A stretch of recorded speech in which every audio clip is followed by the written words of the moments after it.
All right, let's break down the Raiders' offseason and their current situation.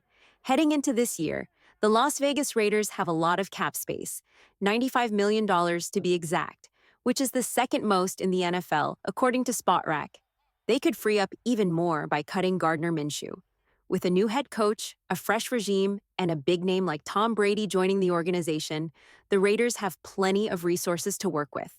However, there are also a lot of decisions to make. The team has several key positions to fill, starting with quarterback and running back. Adding another wide receiver wouldn't hurt either. The offensive line, especially the interior, needs improvement. And on defense, the Raiders could use a coverage linebacker, more depth at cornerback, and help at edge rusher. Plus, with Malcolm Kuntz and Culavon Chason set to hit free agency, the team may need to replace or re-sign them. Even though the Raiders have a lot of money to spend, it could go quickly with so many needs and potential re-signings. One of the most important decisions will be how they handle the quarterback situation. Looking at this year's free agent class, there aren't many great options.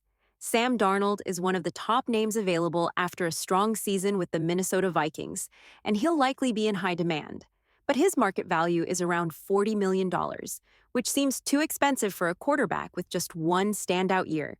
Darnold played in a great system under head coach Kevin O'Connell, with talented weapons like Justin Jefferson, Jordan Addison, and TJ Hawkinson, plus a solid running game. That's a big reason for his success. While the Raiders' hiring of Chip Kelly gives me more confidence in their offensive play calling, I'm still not sold on Darnold as the right choice for the team. If you're going to pay $40 million dollars a year for a quarterback, you have to be completely sold on him as the future of your franchise. And honestly, I just don't see that with Sam Darnold. We've likely already seen his ceiling with the Minnesota Vikings. He was solid, got them some wins, but when it mattered most in the playoffs, he came up short. They were one and done, and that doesn't inspire confidence. For that kind of money, you don't want a temporary solution. Darnold is still young, so he's not likely to sign a short 2 or 3 year deal. He'll probably want a 4 year contract or longer. That's a big investment, and I don't think the Raiders should make that move this offseason. Another quarterback on the market is former Green Bay Packers legend Aaron Rodgers. But let's be honest, Rodgers is nearing the end of his career. His time with the New York Jets wasn't bad statistically in 2024, but at this stage, he probably has only one good year left, at most. Personally, I think he should just retire. Beyond his age, Rodgers comes with a huge ego, and that could be a major problem in the locker room.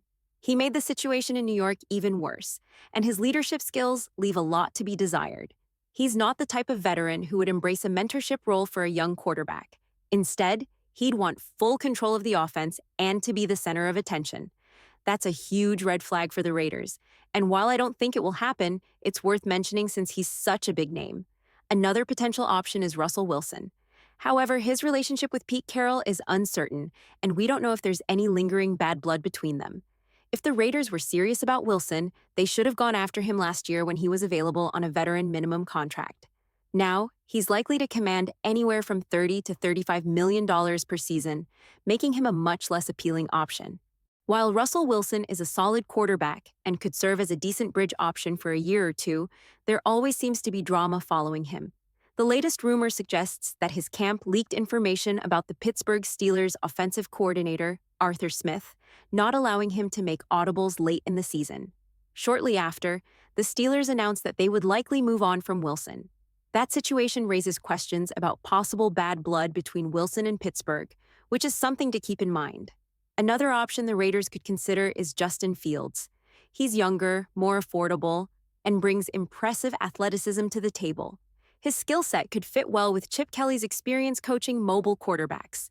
However, Fields isn't an ideal bridge quarterback because he's still developing himself. If the Raiders plan to draft a rookie quarterback this season, they'll need a veteran presence to help with the young player's growth. Fields wouldn't provide that mentorship, which makes him a less attractive option. One more interesting name in free agency is Daniel Jones. If the Raiders could sign him to a short-term, affordable deal, say a 2 year contract, he could be a solid bridge quarterback. Personally, I prefer bringing in Jones on a short-term deal over spending big money on players like Sam Darnold, Aaron Rodgers, or even Justin Fields. However, it all depends on Jones's market value. If he's demanding over $30 million dollars per year and a long-term deal, then the Raiders should steer clear. Ultimately, how the Raiders approach free agency at quarterback will give us a big clue about their plans for the draft. If they spend big money on someone like Darnold, it likely means they won't target a quarterback early in the draft. But if they don't make a major move in free agency, that could signal they're looking to find their future franchise quarterback on draft night.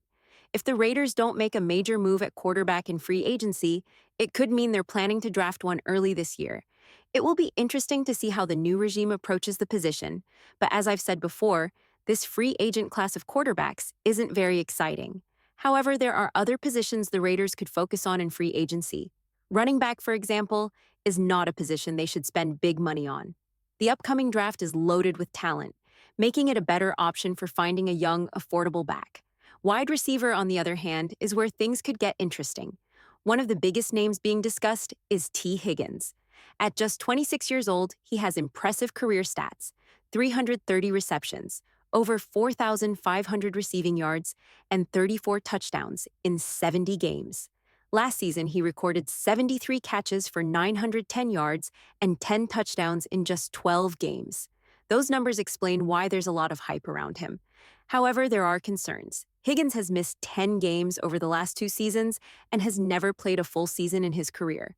Availability matters, and with a projected market value of $25.4 million per year, signing him would be a risky investment, especially considering the Raiders don't have a reliable quarterback in place.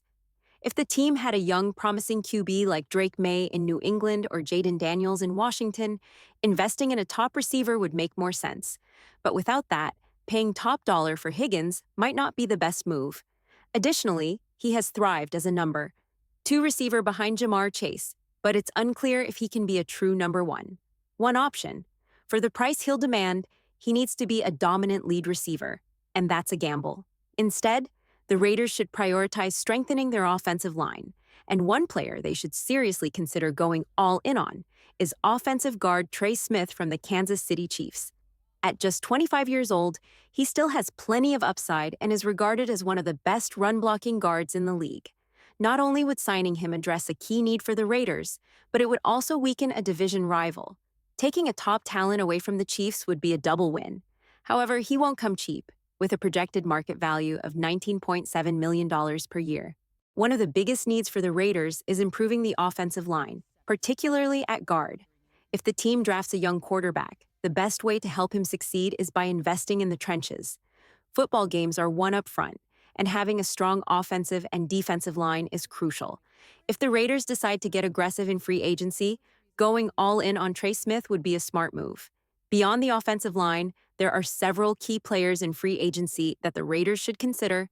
Linebacker Dre Greenlaw could be a great addition. Imagine pairing him with Robert Spillane if they bring him back. That would create a strong linebacker duo that could solidify the middle of the defense. Another area to address is cornerback. Charvarius Ward from the 49ers would be a fantastic upgrade. While the Raiders do have a promising young corner in Jacorian Bennett, Jack Jones didn't live up to expectations. He was inconsistent, gave up big plays, and struggled with tackling in the run game. Bringing in a veteran cornerback in free agency or drafting one early would be a smart move. When it comes to in-house free agents, the Raiders should prioritize re-signing key players. One of the top names on that list should be linebacker Robert Spillane. His market value is around $10.4 million, and he's worth every penny. He's been a rock for the defense, wearing the green dot as the leader of the unit and bringing an intensity the team has lacked at linebacker for years. Another player to consider bringing back is Nate Hobbs.